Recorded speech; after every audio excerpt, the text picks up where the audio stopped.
Assalamualaikum warahmatullahi wabarakatuh. Kembali lagi di channel ini. Kali ini saya akan berbagi pengalaman sharing terkait dengan membangun bisnis, membangun usaha yang kebetulan yang saya bangun ataupun yang saya rintis adalah bisnis ataupun usaha kecil-kecilan ataupun UMKM, karena yang saya jalani itu adalah usaha rombongan begitu. Sebelum kita ataupun sebelum saya mau sharing terkait dengan usaha yang saya jalanin ini, sebelumnya ataupun latar belakangnya, perkenalkan, eee, dulu sebelum saya berbisnis, perkenalkan saya Anas, dan sebelum saya berbisnis ataupun sebelum saya mencoba, tanda kutip, mencoba berbisnis ataupun membuka usaha, dulu saya mantan pegawai bank, di mana waktu itu saya bekerja di sebuah bank yang waktu itu saya bekerja di perbankan. Saya jabatannya dulu itu marketing bagian KUR dan kredit mikro, di mana eh, di mana kerjaannya itu selalu ketemu sama pelaku bisnis, pelaku usaha, pelaku UMKM, dan kemudian karena sering ketemu, karena sering ngobrol, juga termotivasi akhirnya untuk mendirikan sebuah usaha ataupun bisnis di bidang yang bisa saya jalanin. Kurang lebih hampir 5 sampai 6 tahun saya sebagai marketing bank dulu, dan menurut saya secara teori ataupun terkait dengan pengalaman ataupun inspirasi pengalaman itu, saya merasa itu sudah cukup karena sering ketemu nasabah yang notabene itu adalah pelaku usaha, pelaku UMKM, yang kemudian saya mempunyai niatan untuk gimana caranya saya juga mempunyai bisnis ataupun usaha. Karena waktu itu saya di bank itu merupakan outsourcing ataupun kontraknya itu ke pihak ketiga, jadi belum kontrak ke bank langsung. Jadi menurut saya harus punya usaha sampingan, di mana kalaupun nanti yang terjadi saya dipecat ataupun mengundurkan diri, itu ada plan B, intinya gitu. Dan sesimpel itu. Kemudian yang atas latar belakang saya selalu ketemu nasabah yang merupakan pelaku usaha, pelaku bisnis, baik dari segmentasi nasabah saya itu banyak dulu. Ada segmentasinya, ada pertanian, ada peternakan, bahkan ada retail dan jasa, demikian. Akhirnya selalu seiring berjalannya waktu selalu bertemu dengan nasabah yang eh, menjalani sebuah usaha. Kemudian saya tanya-tanya gimana cara bangunnya dulu sampai di detik sekarang. Akhirnya termotivasi untuk mendirikan sebuah bisnis juga ataupun merintis sebuah usaha. Kemudian sambil kerja waktu itu saya mencoba membangun sebuah usaha retail ataupun toko sembako, di mana karena saya berasalnya itu dari Madura, kebetulan banyak teman-teman ataupun warga-warga Madura yang menjual ataupun yang membuka toko kelontong 24 jam. Kemudian saya mempunyai inspirasi, sepertinya saya bisa untuk merintis usaha toko sembako tersebut. Akhirnya mencoba merintis usaha toko sembako itu, kemudian pinjam ke bank dulu untuk modalnya, kemudian saya rintis sebuah toko sembako itu dengan eh, berbagai macam lika-liku, dan menurut saya waktu itu eh, kurang lebih jalan 1 tahun pas ya. Jadi di 1 tahun itu lika-likunya, intinya saya merasanya itu, oh, mungkin saya rezekinya bukan di toko sembako. Akhirnya toko sembako yang saya jalanin itu di tahun kedua, karena sudah perpanjangan kontrak juga, untuk memperpanjang kontrak sama apa namanya, sama yang punya tempat.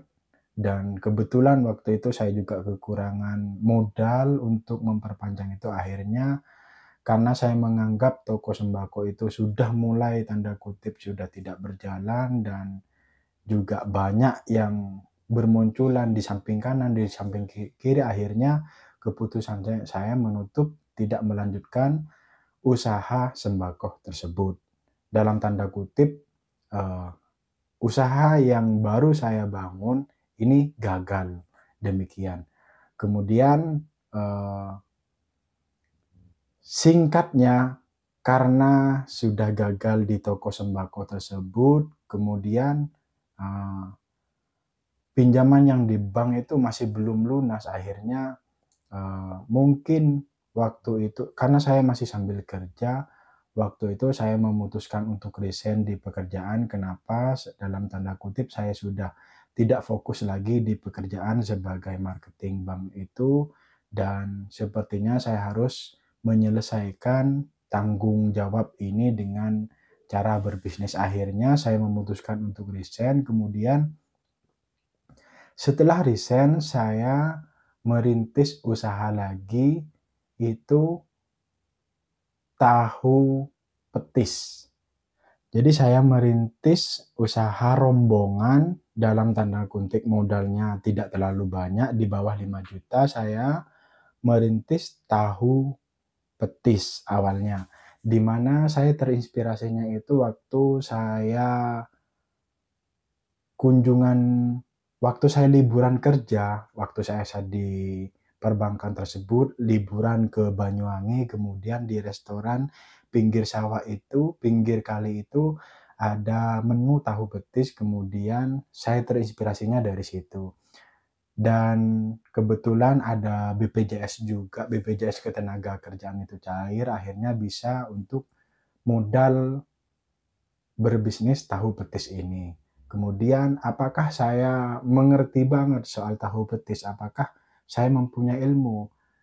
Jujur teman-teman, saya tidak mempunyai ilmu terkait dengan usaha rombongan yang namanya tahu petis ini. Karena posisinya saya sudah memutuskan resign, dan saya ngobrol sama istri saya ingin mau membangun bisnis lagi, meskipun toko sembako dulu itu bangkrut gitu. Jadi saya mencoba untuk survive ataupun bangkit lagi gitu. Kemudian disetujui sama istri, akhirnya saya membangun ataupun merintis tahu petis itu dengan tanpa mempunyai ilmu, teman-teman. Kenapa saya bilang tanpa mempunyai ilmu? Karena saya memang gimana cara gorengnya, gimana gulaannya, dan gimana cara jualnya, dan mau dijual berapa itu saya nggak punya ilmu sama sekali, teman-teman. Hanya berbekal ya, karena kebetulan ada sisa uang BPJS Ketenagakerjaan itu cair, bisa modal, akhirnya saya langsung nawar rombong. Jadi tanpa mempunyai ilmu, saya langsung nawar rombong di Facebook waktu itu, kebetulan dapat kurang lebih 2.000 apa 2.500.000 harga rombongnya itu. Kemudian saya tawar, kebetulan yang jualan tahu, yang rombong itu bekasnya jualan tahu petis, demikian. Akhirnya saya rombong waktu itu, saya nawar ke rumah yang punya rombong tersebut, saya tawar di rumah. Kebetulan teman saya dulu, Mas Rizal namanya, saya nawar, akhirnya deal dengan harga 2.500.000, kemudian dikirim ke lokasi.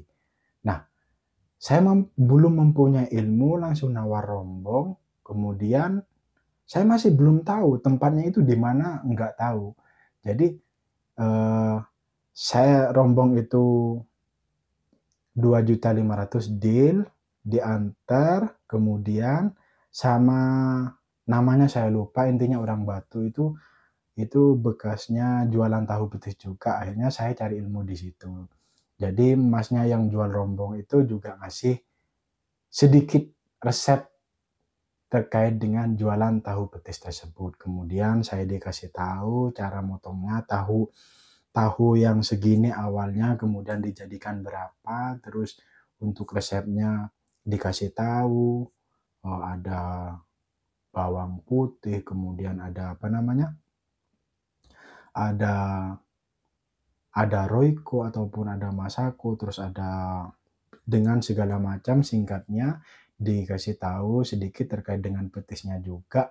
Jadi bermodalkan, catatan dikasih tahu sebentar itu, saya sudah deal rombong, kemudian, "Oke Pak," saya tulis, kemudian saya pulang dengan toko saya pulang sama bersama teman kebetulan sama teman saya waktu itu, saya pulang dengan rombong sudah deal dan ngomong sama istri saya, tapi belum tahu tempatnya itu mau dijual di mana, belum tahu. Kemudian barulah nyampe rumah ngobrol sama istri, cari tempat di mana waktu itu budgetnya hanya kalau ada sewaan yang di setiap bulan itu 500.000. Kebetulan cari dapat di daerah Kepuharjo, Karangploso dulu. Kemudian saya ngobrol sama istri juga mempertimbangkan terkait dengan gimana gimana enak. Oh ya wis bismillah.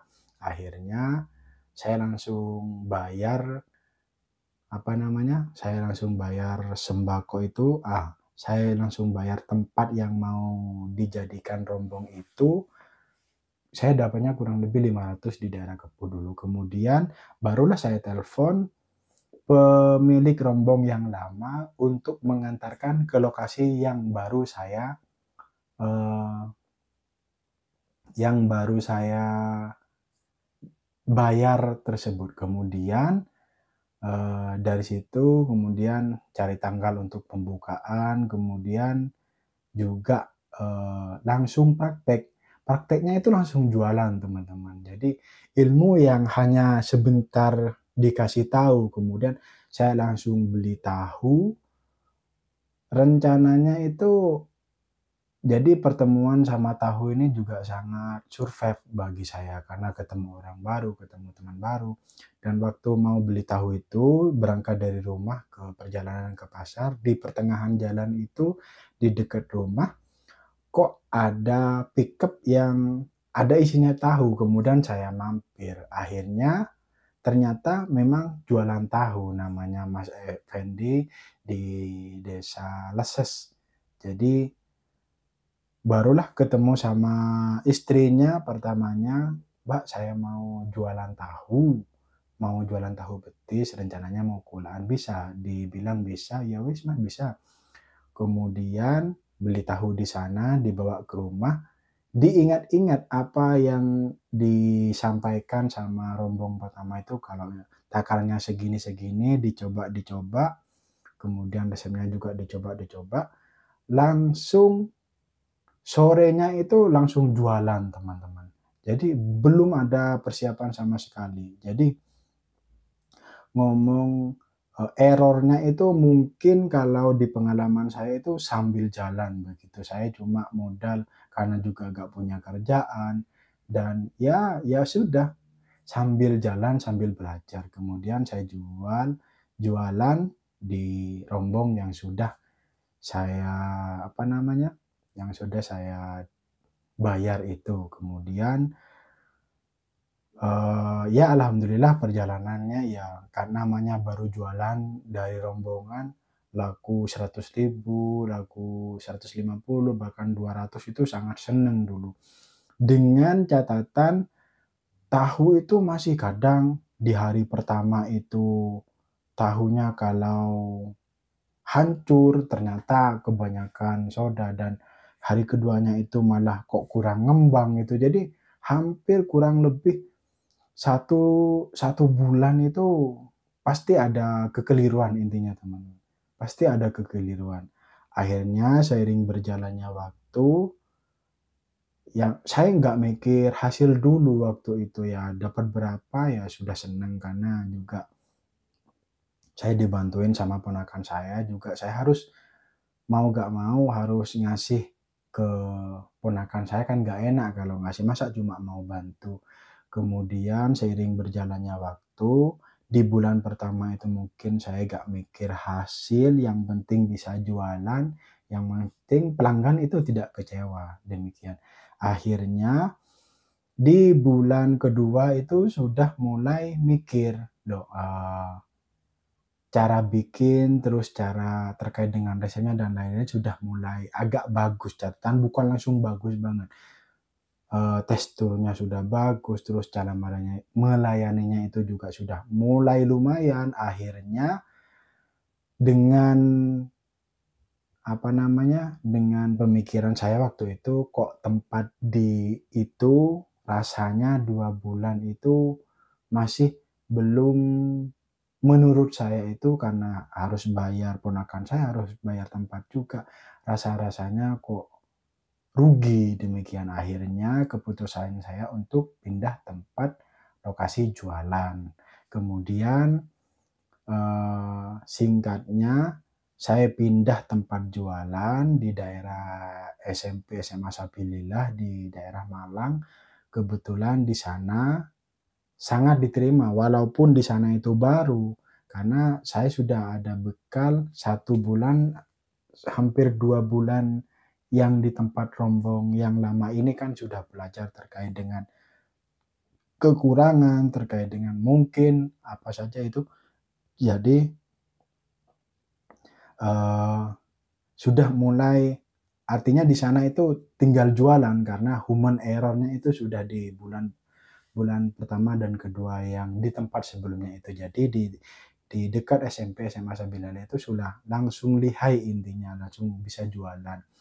Kemudian coba gimana cara mengembangkan usaha itu, dengan cara media sosial juga dibikin, dengan cara ada pendaftaran ojek online, dijual di online juga dibikin, dan karena waktu itu di Malang itu booming TikTok, review makanan itu juga, eee, sesekali itu juga minta artinya promosi di TikTok itu. Jadi di jadi saya coba berpromosi itu, kemudian, menurut saya yang 2 bulan pertama itu omsetnya cuma setiap hari itu 150, 200, bahkan 250. Nah, di tempat yang baru itu alhamdulillah di atasnya itu bisa 200, bisa stabil 250, kadang 300, kadang ya lebih, kadang 300 lebih, demikian. Akhirnya, sudah mulai tambah semangat karena omsetnya itu sudah mulai, menurut saya itu sudah mulai bagus. Kemudian seiring berjalannya waktu, hampir 4 bulanan di sana bertahan dengan omset 300-an tersebut, eee, saya melihat di YouTube yang jualan tahu gejrot, dan kemudian saya juga mempunyai inspirasi dari tontonan di YouTube tersebut, kalau saya cuma jualan tahu petis kok rasa-rasanya kok ingin berkembang lagi, intinya gitu teman-teman. Akhirnya kok sepertinya untuk ide jualan tahu gejrot tersebut merupakan sama dengan bahan-bahannya tahu petis, kemudian saya belajar dari YouTube tersebut. Jadi yang awalnya menunya itu tahu petis, kemudian ditambahin ada tahu gejrotnya. Di mana ya ilmunya ya saya melihat di YouTube teman-teman. Kemudian setelah launching produk tahu gejrotnya itu, jadi sudah ada 2, ada tahu petis, ada tahu gejrot pilihan menunya. Kemudian saya juga promosikan di TikTok supaya banyak yang tahu. Akhirnya sampai sekarang itu, eee, jalan.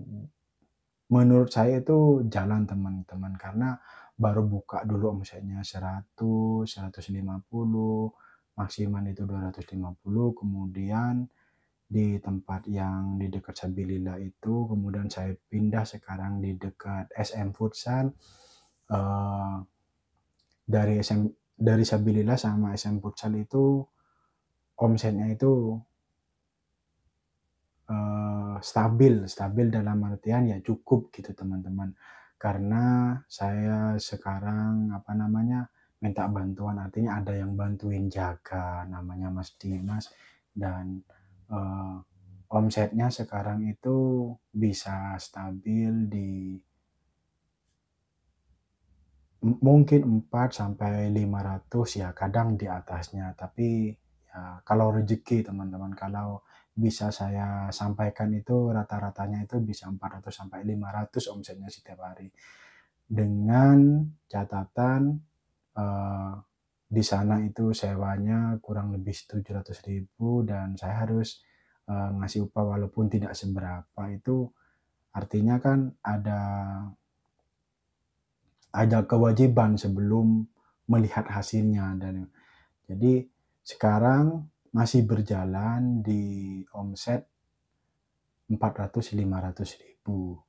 Dan terkait dengan apakah itu sekarang saya masih merasa cukup, ya kalau ya harus bersyukur teman-teman, namun untuk karena ini satu-satunya kerjaan, karena ini satu-satunya, apa namanya, sumber mungkin rezeki saya di tempat ini, ya mau gak mau ya dengan omset segitu ya pengennya lebih lagi supaya mungkin tidak bingung gimana caranya kebutuhan keluarga dan kebutuhan dan kewajiban bayar sewa tempatnya, bayar yang jaga, supaya tidak bingung ya pengennya ataupun harapannya itu bisa berkembang lagi kalau bisa di atasnya omset yang sekarang.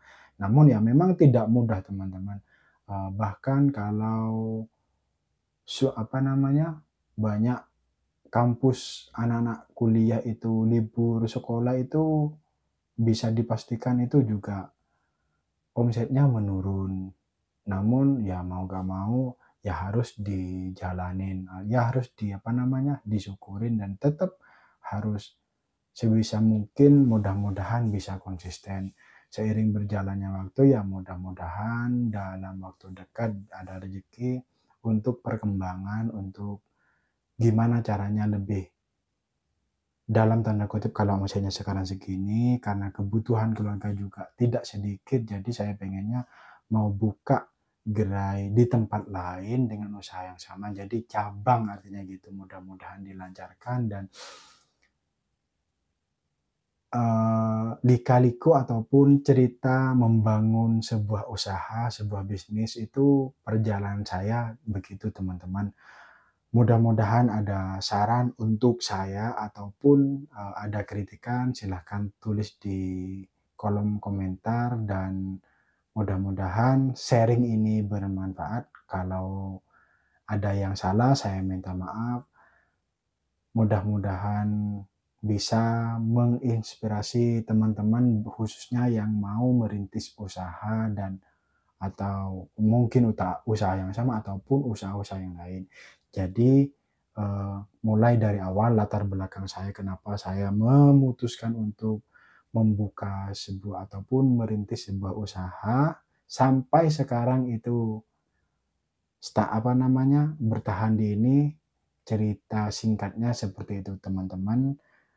Sekali lagi kalau ada yang salah mohon maaf, ada kekeliruan saya mohon maaf. Kalau mungkin ada kritikan atau apa bisa tulis di kolom komentar di bawah.